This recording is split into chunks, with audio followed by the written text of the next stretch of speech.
Ok, Laila Tov à tous, Laila Tov, bienvenue sur le shiur du dimanche soir. J'ai l'impression d'être à la télé, tu sais, bienvenue dans le... Yalla, Chazak. Bon, Hachem, on est la Mavdi Ben Kodesh Lechol. Alors, que ce shiur, Bezrat Hashem, soit Léon Nishmat Noam Ephraim Ben Rachel, Shmuel Ben Eliza, Nissim Dahan, Victor Aviel Ben Fortune, Mimoun Ben Yamna, Yitzhak Ben Tamar, Hamisha Claudine Bat Henriette Kouka. Ouais, Refoua Shelima, les Aaron Ben Esther, Aaron Chaim Ben Rivka.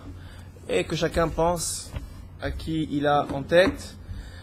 Bezrat Hashem. Très bien. Donc on a, Baruch Hashem, on a la chance aujourd'hui de commencer un nouveau Likutei Moharan. Ce Likutei Moharan, c'est le Likutei Moharan Chetz, puisque la semaine dernière on a fini le Likutei Moharan Zayin. Baruch Hashem, Zachino. Et on commence donc le Likutei Moharan Chetz. Et ce Likutei Moharan, comme tous les Likutei Moharan, il a énormément de secrets en lui. Il y a Baruch Hashem énormément de secrets qui sont là et qu'on va essayer de dévoiler ensemble. Et vous allez voir que c'est matok ou de vache, comme toute la Torah de Rabbeinu, Baruch Hashem, Shtabar Shemolat. Voilà. Alors, il commence comme ça. Raïti, j'ai vu, Veine Menorat Zahav, Kula Vegular al Rosha, qu'il y avait un chandelier en or et un récipient à son sommet. Ça, c'est le verset dans Zecharia que maintenant Rabbeinu va utiliser pour son enseignement. Évidemment, le verset, pour l'instant, ne nous intéresse pas comme d'habitude, parce qu'on ne va pas rien comprendre à ce que veut nous dire Rabbeinu, tant et aussi longtemps qu'on n'aura pas passé à travers l'enseignement de Rabbeinu. Et voilà le Aleph de l'enseignement. Et vous savez qu'il y a un klal dans le Likutei Moharan. Il y a un klal dans le Likutei Moharan, c'est quoi ce klal-là? C'est que dans le Aleph, tout est contenu, tout l'enseignement est contenu. Ça veut dire que si vous avez compris l'enseignement au complet, après ça, quand vous allez revenir dans le Aleph, vous allez retrouver caché ou Beremazim ou de façon à l'usoir, on va retrouver dans le Aleph, dans le premier paragraphe, tout le reste du Likutei Moharan.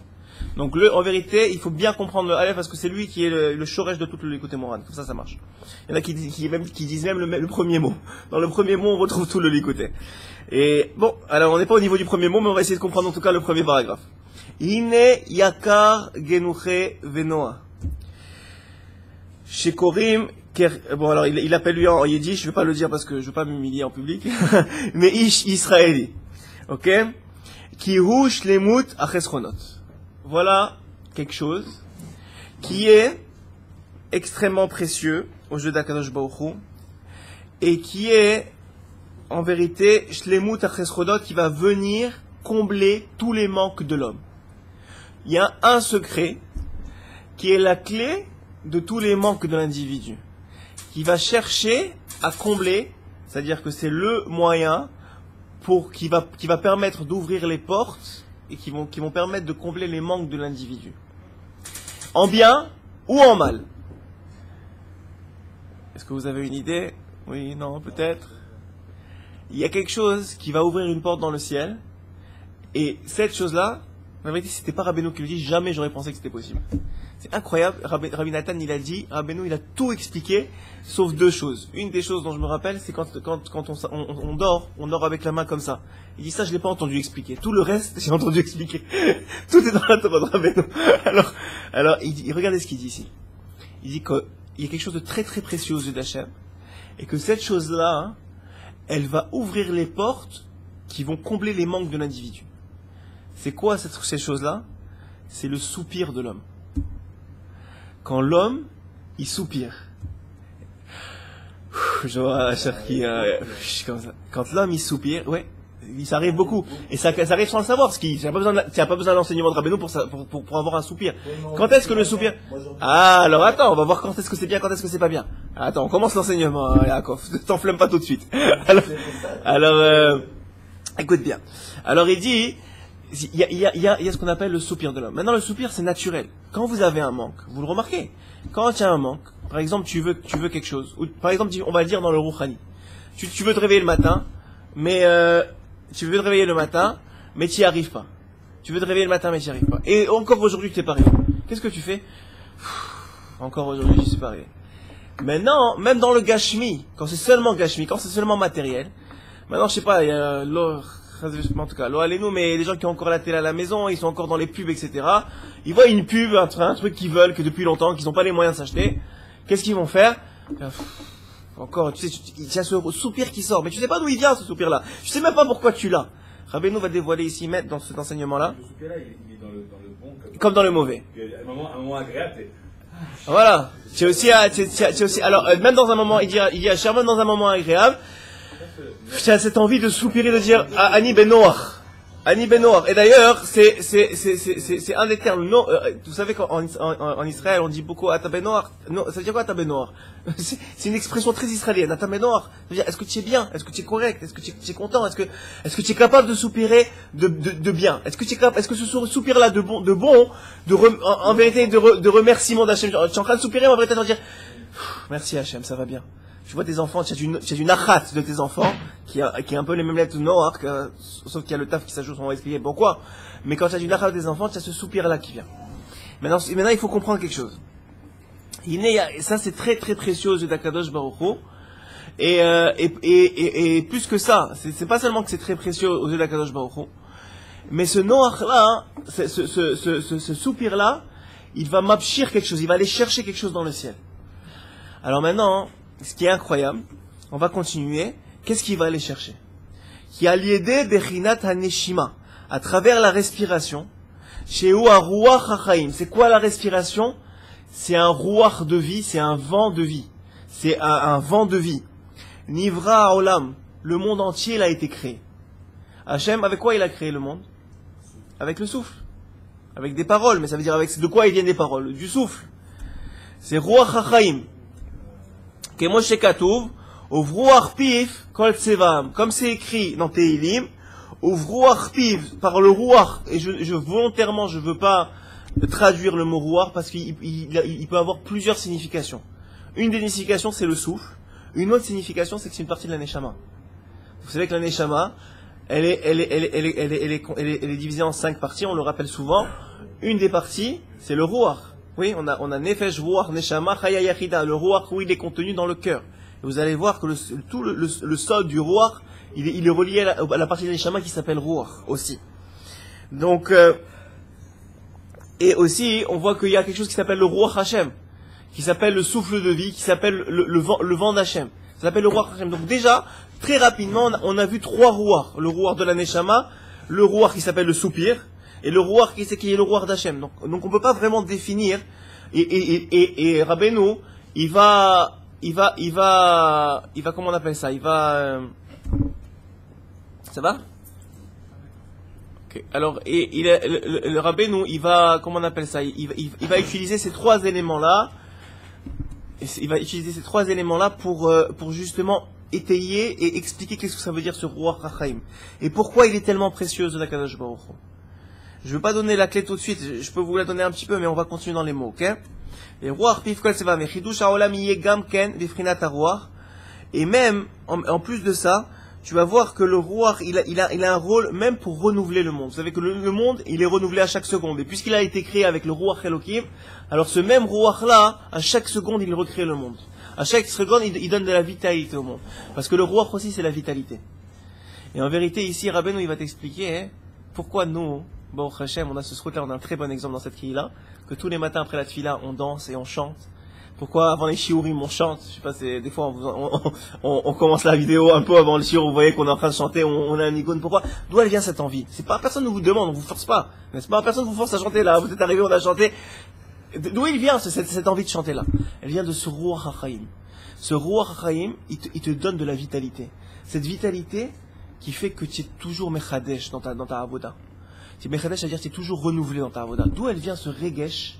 Vous savez qu'il y a des gens, malheureusement, même dans la Torah, ils étudient, mais ils sont dans ce que Rabbeinu il appelle l'habitude. Il est dans cette habitude-là, qui fait que quoi? Que l'homme, il perd le désir de ce monde, il perd pas de ce monde-ci, des actions qu'il fait, il perd le plaisir des actions qu'il fait. Il est dans l'habitude, il pense même plus à ce qu'il fait. On a beaucoup dans les petits clips, ceux qui suivent maintenant les petits clips de la journée, les conseils du jour, on a beaucoup parlé du Haïnyan, du vivre le moment présent. Peut-être je reprendrai ça en 5 minutes juste pour les gens qui n'ont pas le temps de suivre tout le shiur. Mais sachez qu'un conseil très important de Rabbeinu, c'est de ne pas tomber dans l'habitude. De ne pas tomber dans cette habitude-là qui fait en sorte qu'on oublie ce qu'on fait. C'est devenu habituel de mettre les téfilines, c'est devenu habituel de faire la prière. On n'a plus de plaisir de ça. Et même dans la Torah, quelqu'un il peut étudier la Torah tous les jours, mais maintenant il a un seder, il se pose même plus la question, il n'y a plus rien qui est mechadesh sur lui. Quelqu'un il peut être devant les plus belles choses de ce monde. Il peut être devant un coucher de soleil ou un lever de soleil. Au début ça va être extraordinaire, et au fur et à mesure que les jours passent, c'est toujours le même coucher de soleil. S'il n'arrive pas à trouver la nekuda, le point qui est nouveau aujourd'hui, qui n'était pas hier, parce que Béhémet, il y a quelque chose de nouveau aujourd'hui, puisque Hachem Mechadesh, Kol Sha'a, Kol Yom, bien sûr, Kol Sha'a, mais comme Rega. Le chidouche, c'est que chaque instant, Hachem, il renouvelle. Si cette table, elle existe, c'est qu'à chaque instant, il y a une nouvelle vitalité qui rentre. Chaque instant. Il y a une vitalité qui permet que maintenant, il y a l'écouté morale qui soit assis dessus. Il y a une autre vitalité demain qui sera que un soda Khashmal sera assis dessus. Il y a une vitalité demain qui aura un autre livre qui sera assis dessus, etc., etc. Et la chaise, la même chose. Et encore plus l'individu. L'individu, il a un Ruach HaChaim qui lui rentre à chaque fois. Comment il fait pour rentrer? Il rentre par la respiration. La respiration, elle tire cette Ruach-là. Maintenant, quand tu soupires, qu'est-ce que tu fais? Tu viens aller chercher de toi. Parce qu'en vérité, c'est quoi le soupir? C'est une respiration prolongée que tu as choisi de prolonger. C'est-à-dire, normalement, tu n'as pas besoin de soupirer pour respirer. Tu respires. Normalement, c'est l'habitude. Mais quand tu soupires, tu as une conscience que tu respires. Cette conscience-là de respiration-là, c'est quoi? C'est que toi, tu as choisi maintenant d'aller chercher plus que la respiration. D'aller chercher quelque chose en plus. C'est quoi ce quelque chose en plus? C'est le Ruach HaChaim, ou bien le Ruach HaSitra Achara. Le Ruach HaChaim, c'est-à-dire le Ruach de vie, ou bien le Ruach de Sitra Achara, le Ruach du mauvais côté.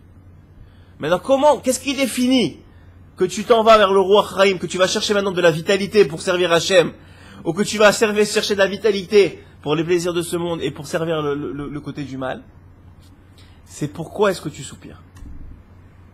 Pourquoi est-ce que tu soupires? Quand un homme, il soupire, parce qu'il n'est pas encore au niveau de servir Hachem comme il voudrait, parce qu'il a raté une fila, parce que il aurait voulu être meilleur avec sa femme, mais malheureusement, il n'y arrive pas encore, parce qu'il s'est encore disputé, parce que ceci ou cela, et à la fin, quand il est sorti de tout ça, il est là devant Hachem dans son Hitbodedut, des doutes, dans ces 5 minutes qu'il parle avec Hachem, même si c'est pas énorme, il a pris un moment maintenant, il a réussi à combattre ce Sahara-là, et à soupirer de tout ça, ou bien, quand il est dans un moment tellement bon et qu'il se rappelle que ce moment-là, il n'est pas arrivé tout seul. C'est Béhémet parce que Hachem il est là. Parce que Hachem il lui a donné ce moment-là. C'est Shabbat maintenant et tu es avec tes enfants et il t'a dit, Hachem il t'a donné ce moment-là. Et tu dis pas, Stam, c'est normal, je respire comme normalement parce que de toute façon c'est normal. Non. Même si tu n'es pas conscient que c'est Hachem qui t'a donné, maintenant le fait que tu respires et que tu soupires, ça montre que tu réalises qu'il y a quelque chose d'extraordinaire qui est en train de se passer. Tu vois que maintenant tu es benachat, tu es benoach, tu es bien. Pourquoi tu es bien? Parce qu'il y a quelque chose qui n'est pas normal, il y a quelque chose qui est au-dessus de la normalité. Même si c'est quelque chose qui arrive toujours, si tu arrives à te renouveler dans cet esprit-là, tu viens de trouver quelque chose de meyouchad dans la situation, tu viens de trouver quelque chose d'exceptionnel dans la situation, et tu soupires.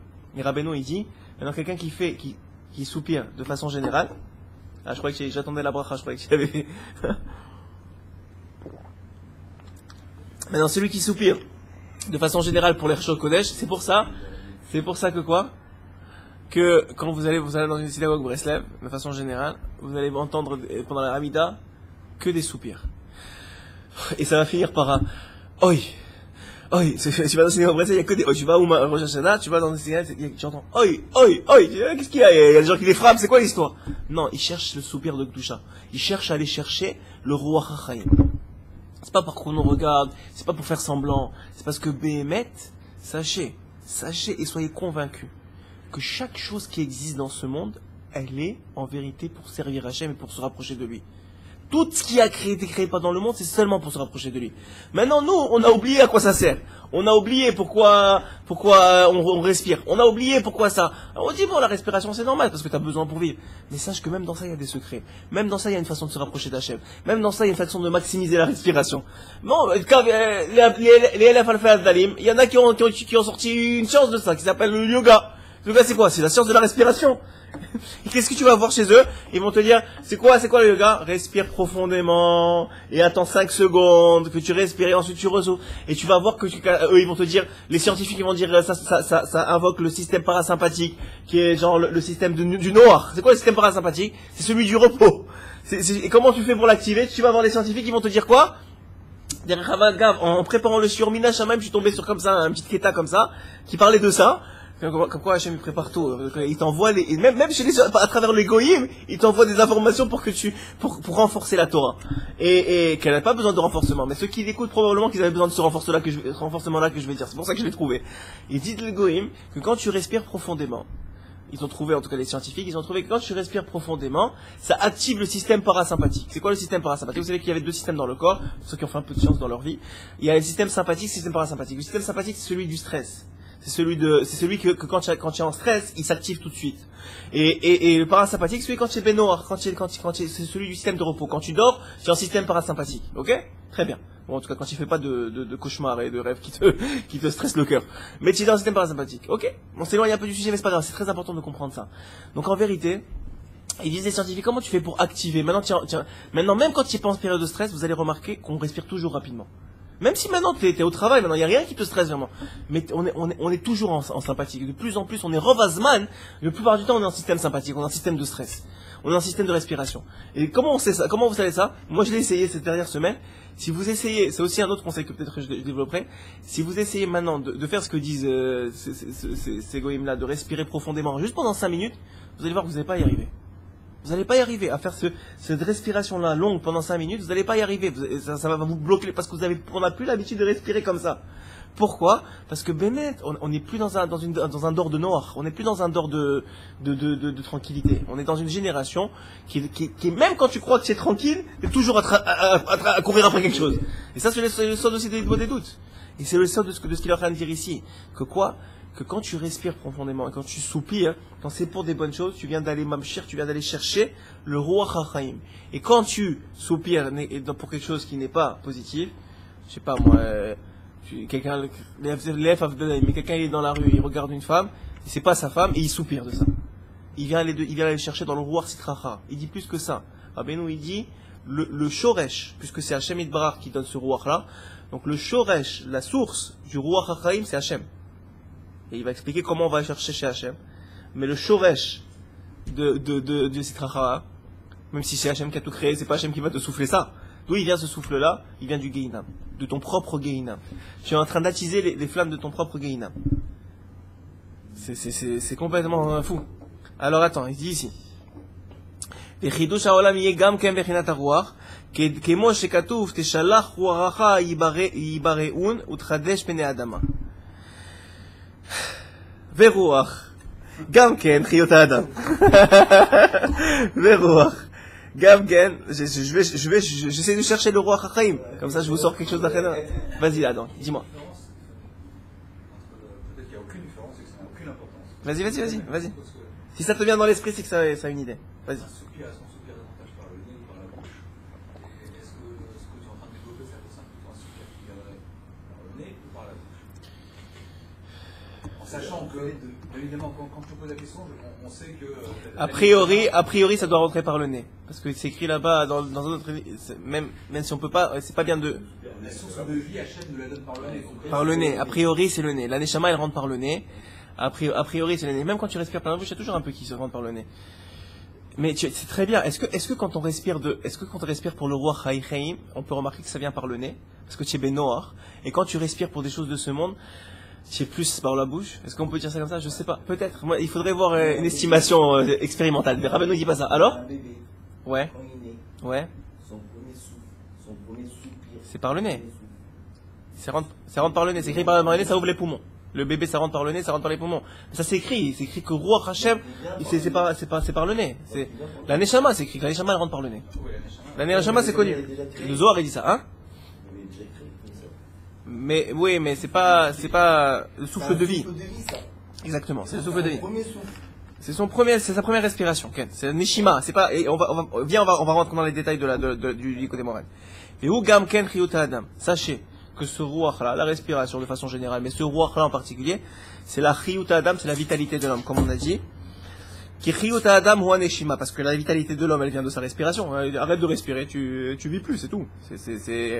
Ça a l'air pas shoot, mais il va aller chercher quelque chose de beaucoup plus profond.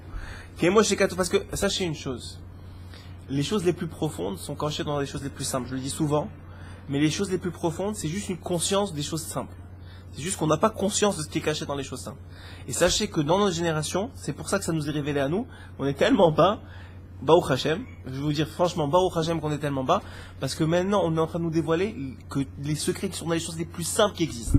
Parler avec Hashem, respirer, c'est pour ça que Baruch Hashem, on essaie de faire ces petits conseils là par jour de 5 minutes, pour réaliser, c'est pas des, on parle pas de halakha, on essaie pas de parler de choses extraordinaires.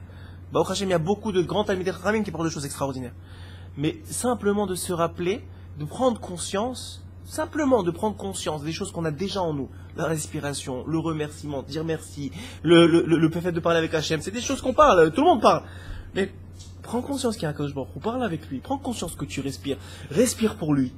Et fais des choses comme ça, et tu as atteint des niveaux, nous dit Rabbeinu, beaucoup plus haut que des traités, de Gemara, etc. Ça peut être, je dénigre pas, il faut étudier. La Torah c'est le roi Chaim, il va dévoiler que la Torah c'est le roi Chaim. Mais sachez que grâce à des choses pachoutes, qu'on est conscient de ce qui est caché dedans, et qu'on le fait pour les bonnes raisons, on atteint des niveaux dans le ciel qui sont beaucoup plus hauts que des choses extrêmement compliquées. Et ça c'est le chidouche de Rabbeinu. Moi j'ai remarqué dans ses enseignements, c'est ça le principal chidouche. Ben, il y en a beaucoup, mais un des grands chidouches de Rabbeinu, c'est d'avoir donné de la chayut, de la vitalité à des choses tellement simples, et que en les faisant, tu sens un rapprochement avec Hachem, que tu peux t'asseoir des heures, moi je le sais de moi-même, que avant Rabbeinu et après Rabbeinu, tu peux t'asseoir des heures à étudier, ou tu peux faire des tfilotes, etc. Tant que t'as pas fait la tfila de Rosh Hashanah, ou t'es là, Beitlavot, etc. Mais c'est la même que n'importe où dans le monde. Mais non, tu es 10 000 personnes, et tu soupires, et tu cries, mais maintenant, c'est quoi crier, c'est quoi sauter? Il te dit maintenant, tu sais, tu es pas joyeux, allez sauter, tape des mains. Mais attends, ils vont me prendre pour un fou, c'est les fous qui font ça. Non, même dans ces choses simples-là, tu vas m'abtiquer ta dinim, il dira Rabbeinu. Tu vas annuler les dinim dans le ciel. Quoi? Quand t'apportes des mains, je vais annuler les dinim. Ouais, si tu tapes des mains parce que tu veux glorifier Hachem et parce que tu veux le remercier, alors oui, tu vas m'abtiquer ta dinim. Oui, tu vas avoir un impact incroyable dans le ciel. Oui, tu vas avoir un impact extraordinaire. Et c'est pour ça que ça touche notre génération, et en particulier par Internet. Vous allez voir que Rabbeinu, de plus en plus, il est présent sur Internet. Pourquoi? Parce que les gens qui... On va pas se le cacher, et même nous, la plupart des gens qui sont sur Internet, c'est pas des Haredim, de façon générale. D'abord, parce que, comme il dira, moi je nomme toujours Rav Yosef, il disait toujours, il parlait à propos de la musique. Je sais vous dire, aujourd'hui s'il parlait d'Internet, ce sera encore une autre chose. Il disait, ce qui éloigne certains, rapproche les autres. Et aujourd'hui, ceux qui sont rapprochés par les shurim, Baruch Hashem, qui y a aujourd'hui sur Internet, qui sont excellents et avec plein de rabbanim, c'est des gens qui pas forcément ont un cursus, j'allais dire universitaire, mais yeshivatique, de yeshiva, avec de la Gemara, etc., qui étudient 12 heures par jour. C'est pas forcément ça. Et c'est pas mauvais. Ne croyez pas, chacun il a son tachli dans le monde. Si on est dans cette place, c'est parce que c'est la meilleure place pour nous. Chaque fois je le dis, et chaque fois c'est vrai. Je veux pas dire qu'il faut pas arriver à un niveau de 12 heures par jour, mais le chidouche de Rabbeinu, c'est d'arriver à un 12 heures, mais pas n'importe quel 12 heures. Pas un 12 heures khalash. Pas un 12 heures sans regesh. Pas un 12 heures où tu étudies parce que c'est d'habituel d'étudier. Non, un 12 heures que tu as un plaisir intense à étudier. Une fila que après, sans qu'on te le demande, tu chantes. Sans qu'on te le demande, t'as envie de sauter. Mais d'où il vient? C'est de Roi Chachaim. Ce Roi Chachaim là, tu es parti le chercher dans la fila. Ce Roi Chachaim là, tu es parti chercher dans la fila. Quand tu finis ton étude et que tu as envie de sauter. Quand tu finis un moment avec ta femme et qu'elle a envie de t'embrasser, avec votre respect, mais qu'elle a envie de se connecter à toi, c'est que ce moment-là, il y avait du Roi Chaim dedans. C'est qu'il y avait Hachem entre vous. C'est qu'il y avait Hachem dans votre relation. Quand tu viens de parler avec un ami, qu'il n'était pas bien, et que tu viens de le réconforter, et que il sent dans son cœur que maintenant, il est mieux, il est plus proche d'Hachem, qu'est-ce qu'il a envie? Il a envie de t'enlacer. Tu lui as rien demandé maintenant, mais il a envie de t'enlacer. Pourquoi? Parce que il y a un Roi Chaim, une connexion divine qui vient d'être créée. Et ça, c'est dans les choses les plus simples de ce monde. C'est dans les choses les plus simples de ce monde qu'elles sont cachées. Et Rabbeinu, qu'est-ce qu'il fait? Il te dévoile. Qu'est-ce que dans les choses les plus simples que tu fais déjà tous les jours, mais dans lesquelles tu n'as aucune kavana, tu n'as aucune compréhension et tu n'as aucune intention. Tu respires parce qu'il faut respirer, tu pries parce qu'il faut prier, tu parles avec ta femme parce qu'il faut parler. Ah, tu fais ça? Quand tu fais ça, alors à ce moment-là, tu te retrouves dans une situation où tu fais les choses. Où tu viens là-dessus, tu auras comme j'ai dit hier, tu auras un sachar dans le Olam Haba, tu auras une récompense dans le Olam Haba. Mais ce Olam Hazé, c'est le Gehinam pour toi. Mais ce monde-ci, c'est l'enfer. Tu es venu à une heure de Torah, bravo, kol hakavod, dans le Olam Haba, on va te dire, tu as fait une heure de Torah, allez, vas-y, va dans ton Olam Haba. Mais ce monde-ci pour toi, c'est l'enfer, tu n'as aucun plaisir à ce que tu fais. Pourquoi? Parce que tu ne vas pas chercher ce roi Hachaim là. Alors une des façons de roi, et il y en a beaucoup, mais une des façons de se l'écouter Moharan, d'aller chercher ce roi Hachaim, cette vitalité dans la Avodat Hashem, c'est par ce soupir là. Ce qui est complètement ça. Mais quand tu soupires, et tu soupires pour une raison que tu sais que Rabbeinu t'a conseillé de soupirer, pas pour rien, parce que maintenant tu viens chercher le roi de la création, qui se renouvelle à chaque instant, tu viens le rentrer en toi, plus que ça Rabbeinu. Il dit, j'avance un peu dans l'écouter Moran, en dehors des mots, mais c'est important que vous compreniez l'essentiel, après ça vous allez voir comment c'est écrit dans les mots. Il dit plus que ça. Il dit maintenant, pourquoi ça s'appelle roi? On a dit que le roi ça peut vouloir plusieurs choses. Une des choses, c'est que c'est une partie de ta neshama. Il dit quoi? Que ce roi là, qu'est-ce qu'il fait? Il rentre par le nez. Mais où il va? Il va direct au cœur. Il va direct au cœur. C'est la pompe. C'est quoi la pompe Vous voyez qu'un scientifique qui écoute les rabbénos, il dit, il ferme les bouquins de science, il vient direct. Il te dit, c'est pas possible. C'est tout écrit. Alors il dit rabbéno, tu sais pourquoi ça s'appelle roi? Parce que ce même roi là, c'est lui qui alimente ton cœur. Et il alimente pas ton cœur physique. Il alimente ton cœur spirituel qui s'appelle le roi de ta neshama. Il alimente ton roi. Il alimente tes midot. Il alimente, et c'est quoi le roi? C'est les midot. Il alimente ton cœur. Et donc ça se retrouve dans quoi? Ça se retrouve dans le roi même qui vient rentrer à l'intérieur. Maintenant, si ce roi là, si cette vitalité là, si cette respiration là, elle vient d'une respiration de Gdusha, et même il dira Beno, il me semble dans ce l'écouter Morana plus tard, il dira Beno, même en fonction de l'endroit dans lequel tu es. Si maintenant tu es dans un endroit de Gdusha, ou tu es en présence de Jean Kadosh, quand tu vas respirer, c'est sûr que si c'est Kavana, tu viens de multiplier par 10 milliards de fois, mais Kavana ça veut dire avec intention et que tu comprends ce que tu fais, tu viens de multiplier par 10 milliards de fois l'impact qu'il aura sur toi. Parce que tout passe par ta compréhension des choses et par ta marche à bas. Donc maintenant, si tu es dans un roi de Gdusha, respire, il dira Beno. Si tu es dans une synagogue, respire, soupire. Et si tu es dans la rue, un endroit pas très bien, que tu es dans une rue qui est mal famée, comme on appelle ça, ne respire pas, cours. Reprends ta respiration et cours, éloigne-toi de là-bas. De là-bas sort le roi du Sitra Achara. Alors il dit comme ça. Le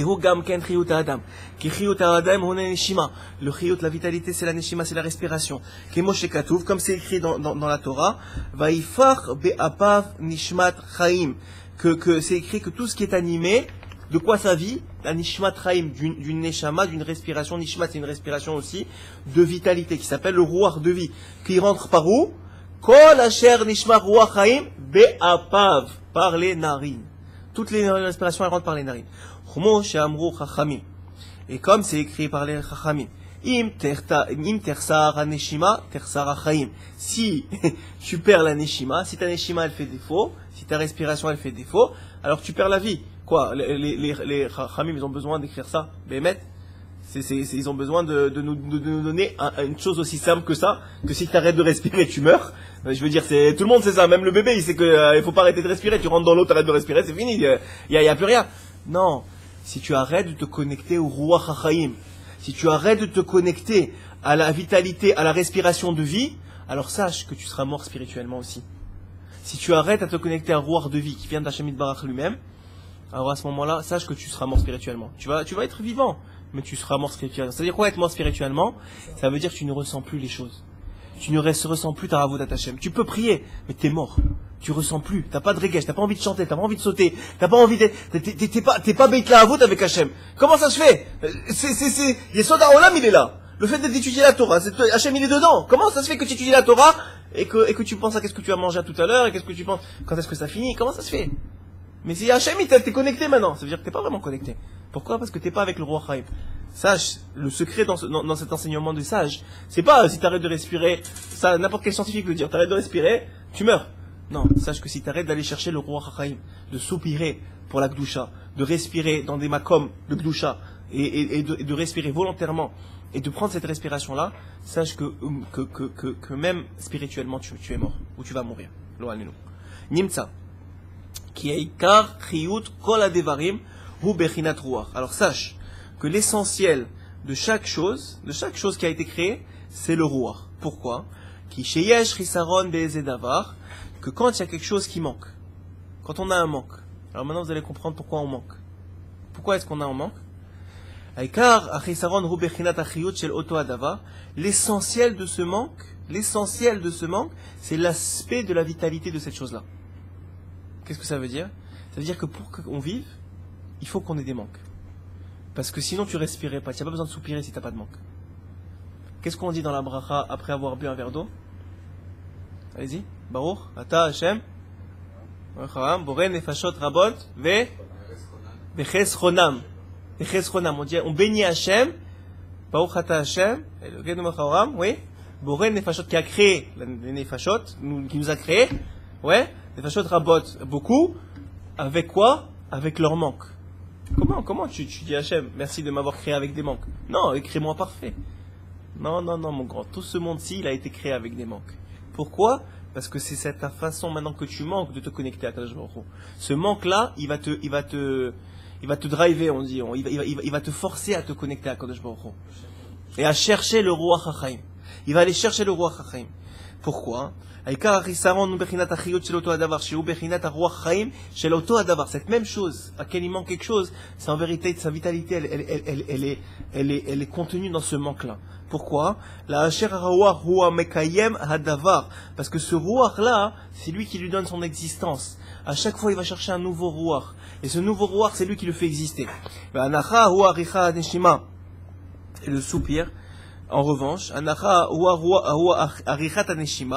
c'est une extension de la respiration. Ça veut dire que tu viens prolonger ta respiration. Et ça aussi, ça s'appelle les aspects de Rechapaim qu'on va regarder. Je ne veux pas le traduire tout de suite. Que c'est en vérité un soupir prolongé. Et quand un homme il soupire, il va aller chercher maintenant, il va prolonger son ruach et donc aller combler son manque. Grâce à ce ruach haïm, il va combler son manque. Parce que l'essentiel du manque, il provient essentiellement de ce ruach haïm.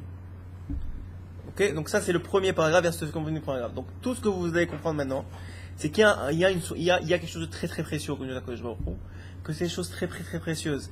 C'est le ruach, c'est la respiration de l'homme, et pas la respiration, le soupir de Gdusha, on appelle ça, le ruach haïm.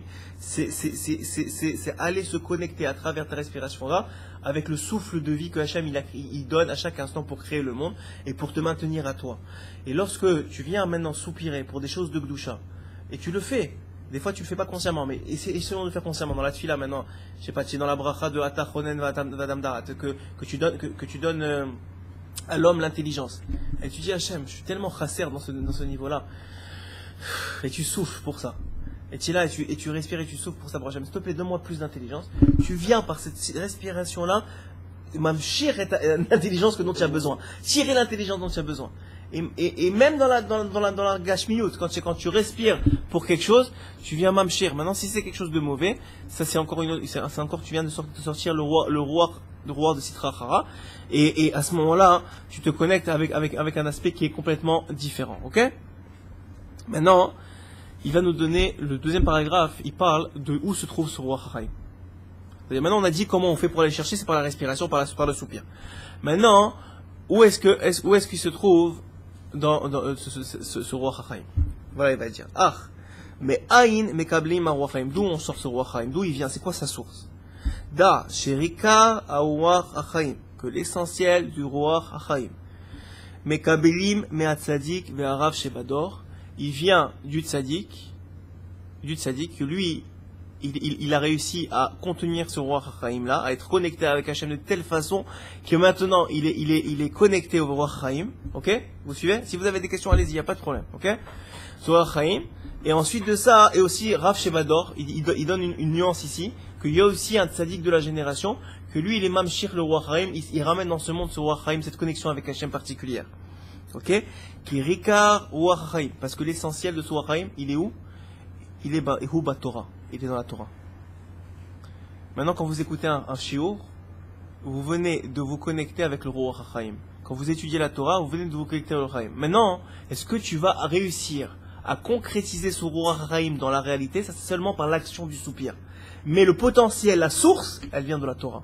Et du tzaddik Haïmet. Et des tzaddik Haïmet. Chaque personne a une différente façon de trouver son soupir, chaque personne. Ça change rien. C'est parce que tu n'as pas. On est tous des humains. Oui, mais tu n'as pas la même découda. Alors tu pas. Il va dire qu'il y a pas. Chacun il a son roi. Ton rouar, c'est pas le mien. La preuve, c'est qu'on n'a pas la même neshama. Le rouar, c'est aussi la neshama. Donc Adam, il n'a pas la même hein? Il les contient tous. Le tzaddik, oui. Le tzaddik, alors tu dis quelque chose d'extraordinaire qui est vrai, qui est quoi? Que Béhémet, le tzaddik, il a toutes les... C'est quoi le principe du tzaddik? C'est que c'est une neshama kolélet. C'est quoi une neshama kolélet? C'est une neshama qui est... Ça va ouais? C'est quoi une neshama kolélet? C'est une neshama qui contient toutes les autres neshamot. C'est ça une neshama kolélet. Donc ça veut dire qu'en vérité, le tzaddik, il a toutes les neshamas de Ham Israël de sa génération en lui. Il a tous les rouars de tout Ham Israël en lui. Donc maintenant, quand lui, il est mamshir, lorsque lui, il fait un soupir, en vérité, il donne la vitalité à tout Ham Israël. Qu'est-ce qui se passe? Ça va? Et ça veut Ouais. dire que ça va aussi dans le mauvais, ça va aussi dans le mauvais côté, Qu'est-ce Qu'est-ce que ça veut dire? Quand il y a plusieurs personnes qui vont dans le mauvais côté. Oui, il va dire, attends qu'on avance, mais tu vas voir. Garde tes questions, c'est à la fin. Non, mais Je sais, tu vas les oublier, mais c'est à la fin, ou bien prends Yaakov, toi, il te faut un stylo et une feuille, hein. Donnez-lui un standard, s'il vous plaît. Écris les questions comme ça, on arrive à la fin, parce que regarde, il va exactement ce qu'il dit. Quand tu es en train de dire, c'est ce qu'il dit Rabbeinu. C'est quoi ce qu'il dit Rabbeinu? C'est que maintenant, si tu es connecté au Rav des Sitra Hara, il appelle ça un Rav. Un Rav des Sitra Hara, alors tu viens de sortir exactement le rouar. Comment tu fais pour te connecter au rouar des Sitra Hara? C'est le Rav des Sitra Hara. C'est lui qui donne ça. Maintenant, qu'est-ce que je suis en train de vous dire? Mais c'est un très bon point qui est sorti.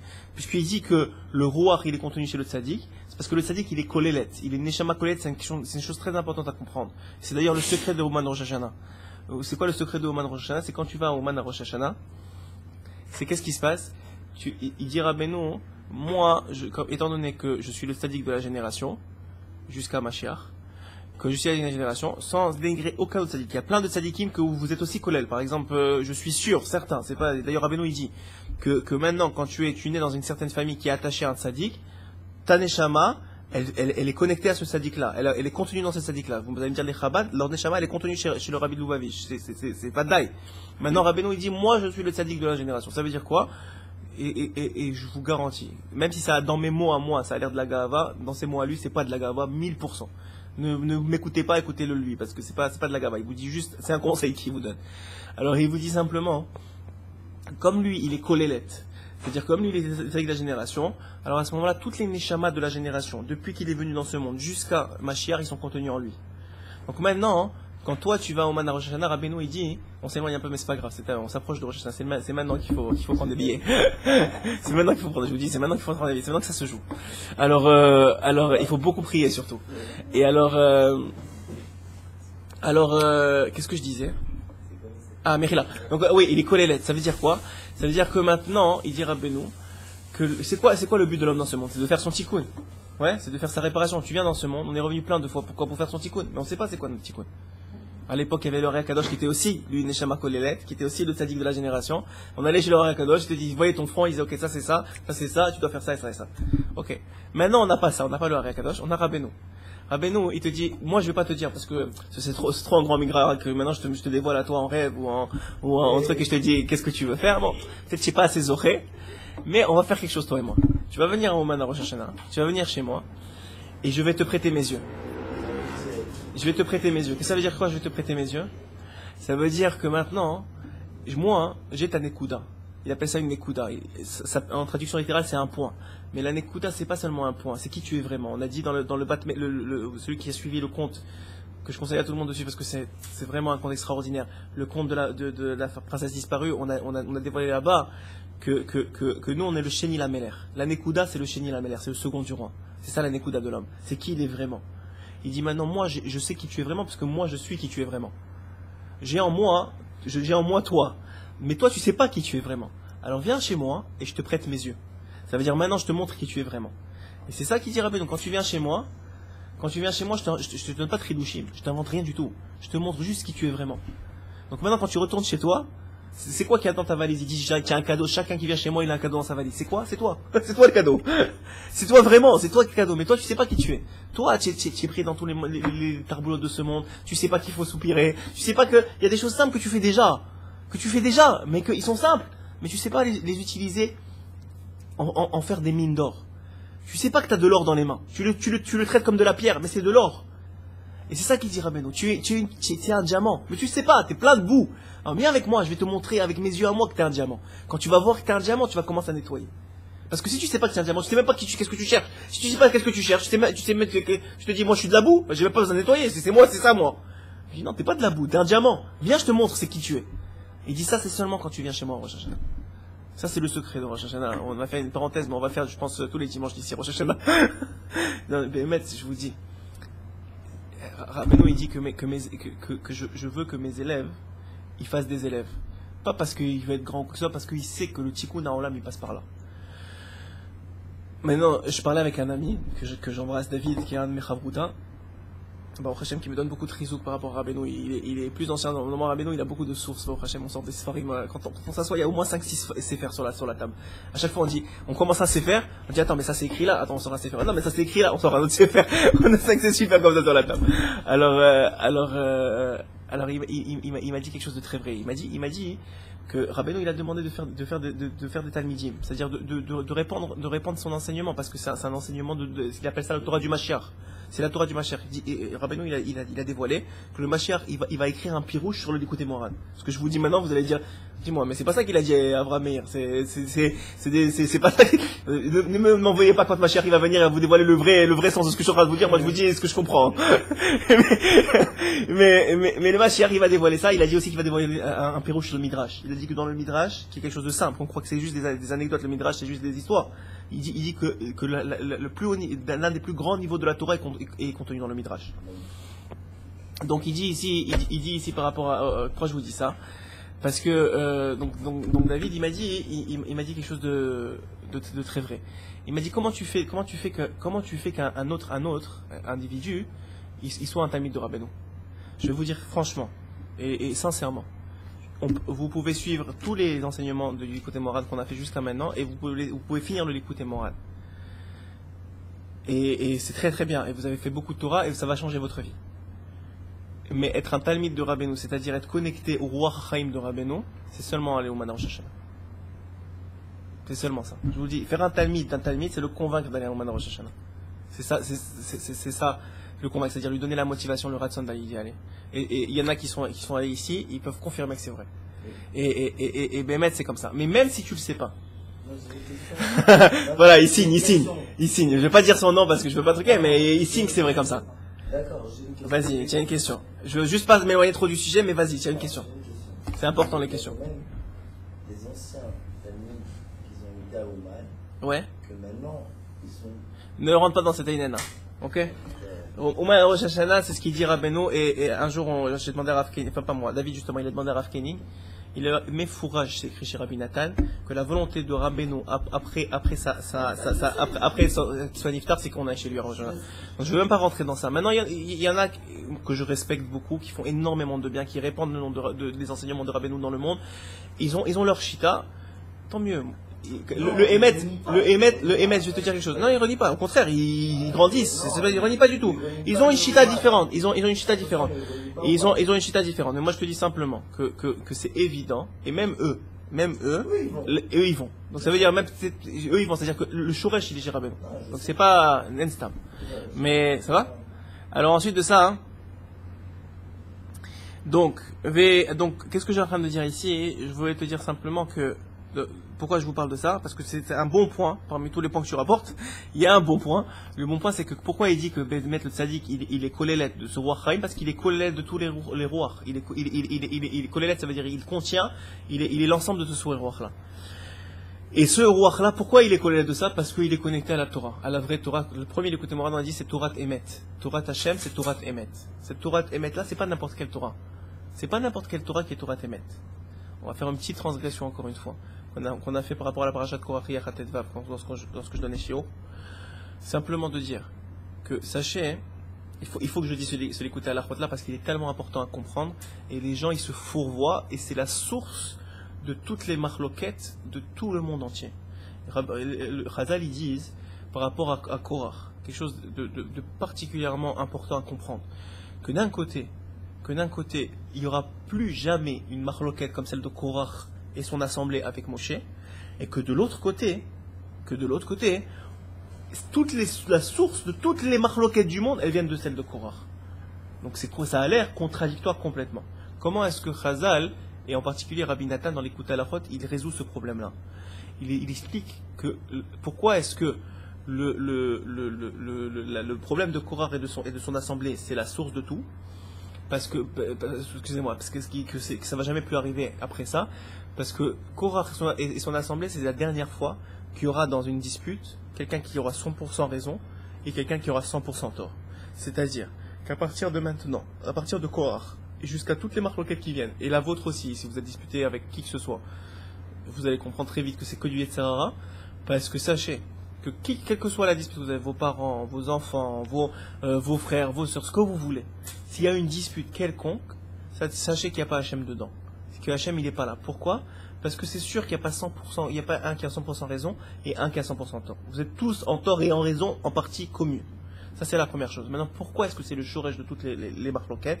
Pourquoi est-ce que c'est la source de toutes les autres marloquettes, cette histoire de Korach? Parce que Korach il dévoile qu'un homme il rentre en marloquette seulement pour une seule raison. Parce qu'il croit qu'il a le émet. Il croit qu'il a raison. Il est convaincu qu'il a raison. Même Korach, nous dévoile Rashi. Pourquoi est-ce qu'il est rentré en marloquette? Parce qu'il a vu Beruach HaKodesh que allait descendre de lui Shmuel. Et que Shmuel, c'est écrit qu'il est Keneged Moshe et Aaron. Donc il a vu que sa descendance, elle allait être un tzaddik comme ça. Elle a dit c'est forcément que j'ai raison de faire ça. Il a pas compris, il savait pas Korach que la Torah et la Tzidkut, elle est pas héréditaire. Il n'avait pas compris ça. Attends. Alors, de Korach et la Tzidkut, elle est pas héréditaire, ok? Alors après ça, hein, tiens, donne ça. alors Korach et la Tzidkut, elle est pas héréditaire, ok? Maintenant pourquoi? Donc lui-même il pensait qu'il avait raison. Et Rabbi Nathan, dans l'écouter à la Chod dans Bereshit, il rapporte un enseignement extraordinaire. Il dit que la création du monde, elle a été créée avec le Hémet. Ouais, ça veut dire quoi? Tout on sait ça. Il dit Bereshit bara Elokim, et Hashamayim vet haaretz. Les premiers mots Bereshit bara Elokim, ouais, et ça fait Sofet Tevot. Les dernières lettres, ça fait Hémet. Donc tu vois de là, dit Rabbi Nathan, que le monde il a été créé avec le Hémet. D'un autre côté quoi? D'un autre côté, on se trouve que finalement, Béhémet, on se trouve qu'il y a un midrash qui nous dit qu'au moment de la création du monde, Hachem il a créé le monde, et lorsqu'il a créé ce monde-là, tu peux sourire quand même, il n'y a pas de problème. Et après, alors, avec ce monde-là, il a créé le monde. Écoutez bien, parce que c'est très très important. Je fais une transgression volontaire dans l'écouter moral parce que c'est important de comprendre ça. Et c'est à l'écouter à la faute de base qu'il faut comprendre. Il a créé le monde, et c'est écrit qu'il a demandé à des anges leur avis. Ok, pour nous apprendre qu'il faut prendre avis, etc. Bon, ça c'est une autre histoire. Mais il a demandé à des anges leur avis. Et lorsqu'il a demandé à des anges leur avis, il y en a deux, dont un en particulier qui nous intéresse, nous dira Rabbi Nathan dans l'écouter à la chôte.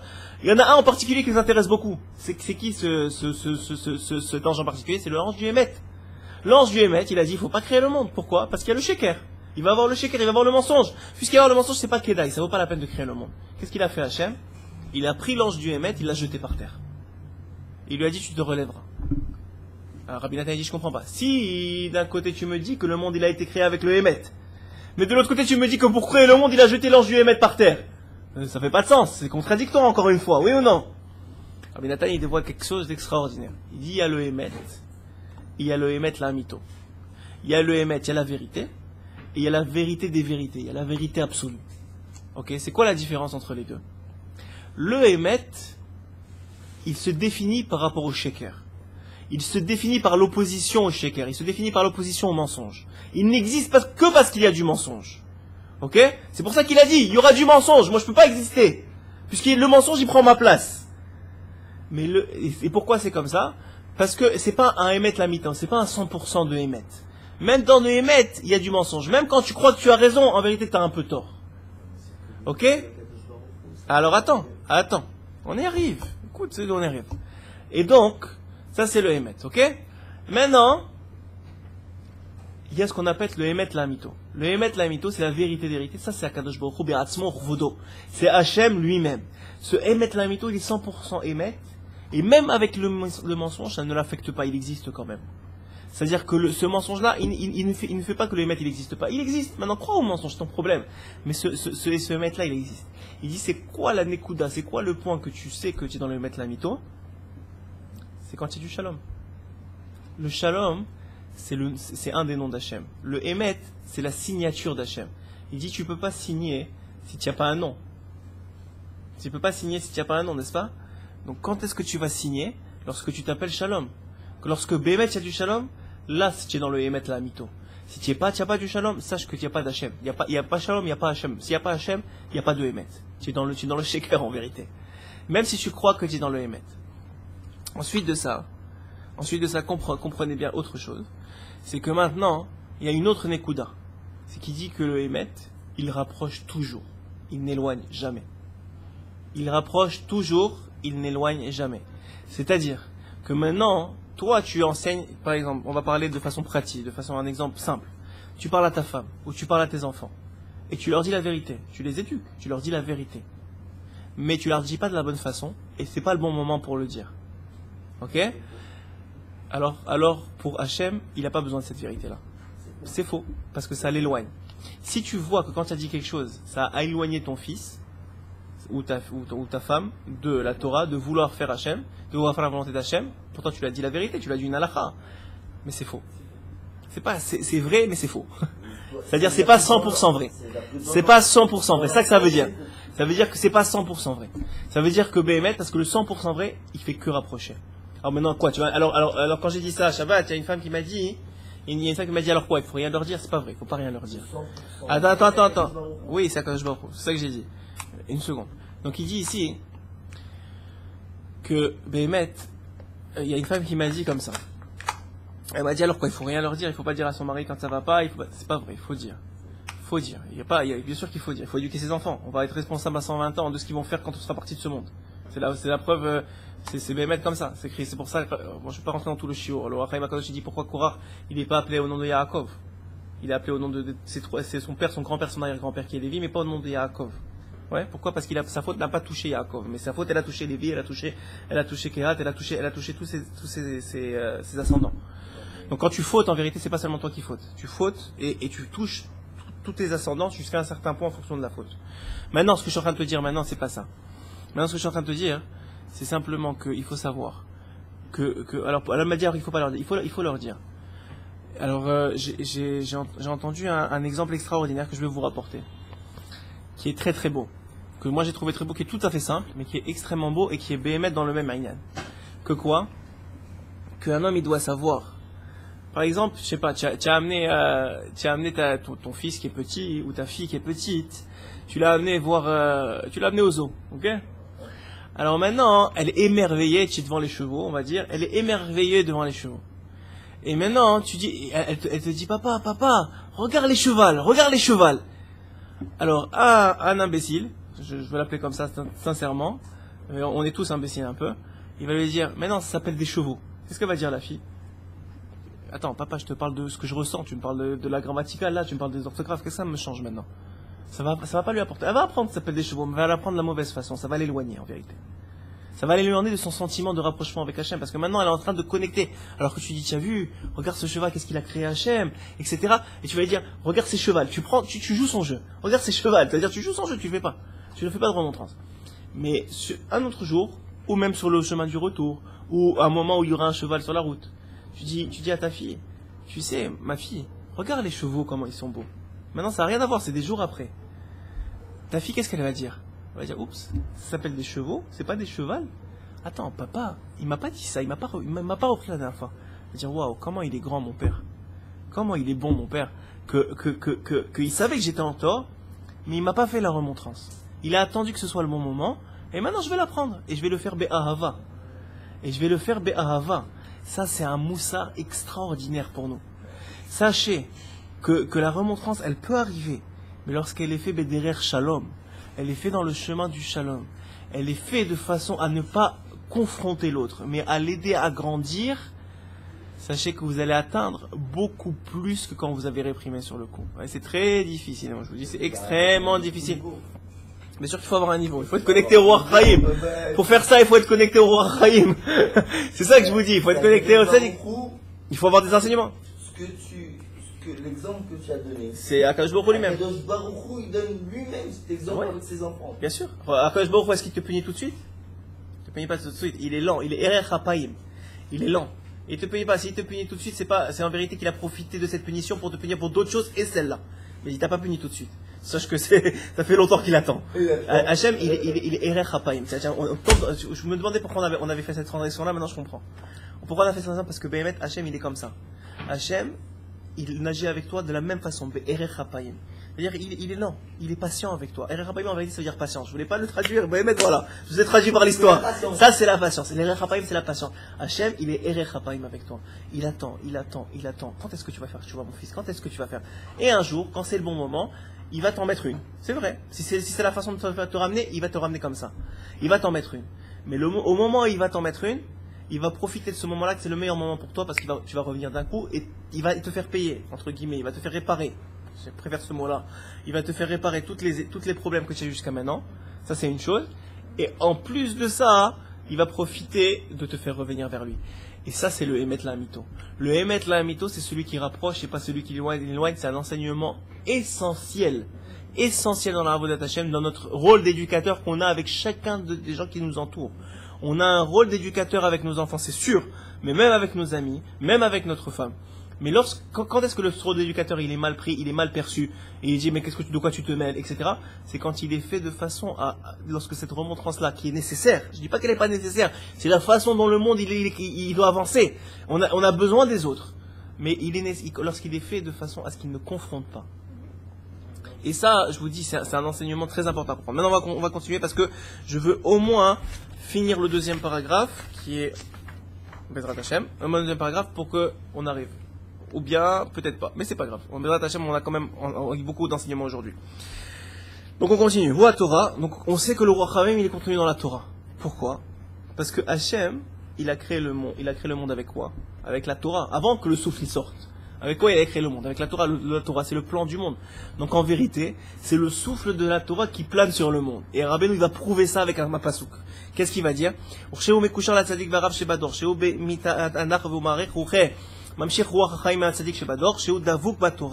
Pourquoi est-ce qu'il faut s'attacher au tzaddik? Parce que lui, il est attaché à cette Torah-là de vie, à cette Torah de Ruach Chaim, et en prenant ses enseignements, en appliquant et en respectant et en apprenant ses enseignements, tu sors de la Torah du tzaddik, tu sors du Ruach Chaim du tzaddik. Tu viens te prendre du Ruach Chaim du tzaddik. Zéou nikra tzaddik ish asher ruach bo. Comment il appelle dans Bamidbar? C'est écrit.